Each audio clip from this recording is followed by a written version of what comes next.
Hi, I'm Ron Price. I own and operate Productive Outcomes here in Farmington. I'm also the author of Play Nice in Your Sandbox at Work. It's been an ebook since April. It is about to become a print book, and I'm excited about that. 4 ways to prevent conflict, 4 ways to manage conflict. Thanks to Greg Allen, we have some of these tips on video. Go to the Safe Communities website. You can check those out. In recent times, we've been talking about the germs that infect and kill off, sicken and ultimately kill off relationships at work, at home, and everywhere in between. Last week, we covered one of the antidotes to those 5 germs, which is calling a timeout.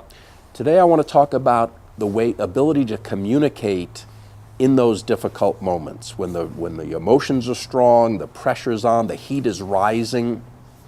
You need to use what I've heard referred to as the speaker-listener technique. It's also called proactive listening. It's called the LOVE talk, that's L-U-V. Dr. Stephen Covey uses the talking stick.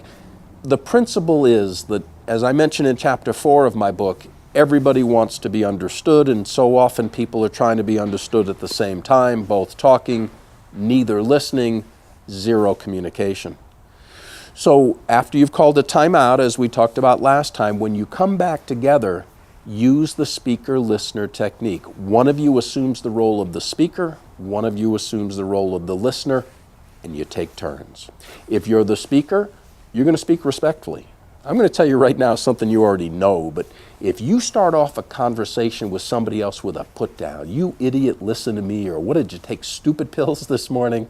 Folks, the person's going to be on such a defensive mode, they're not going to listen to a word you say. So you've got to talk respectfully.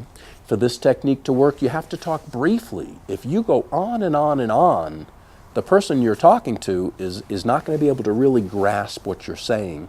So you're going to stop every so often and let the listener paraphrase back to you what you're hearing. Again, what happens so often in communication, poor communication, is I tell you ABC, I assume you've heard ABC. That's not necessarily the case. You say to me 1, 2, 3, you think I've heard 1, 2, 3, maybe not so. So the speaker's going to stop every so often, let the listener paraphrase, put into their own words what they just heard the speaker say. If accurate, great, we can keep going. If not accurate, great. We know we miscommunicated, let's take another run at it.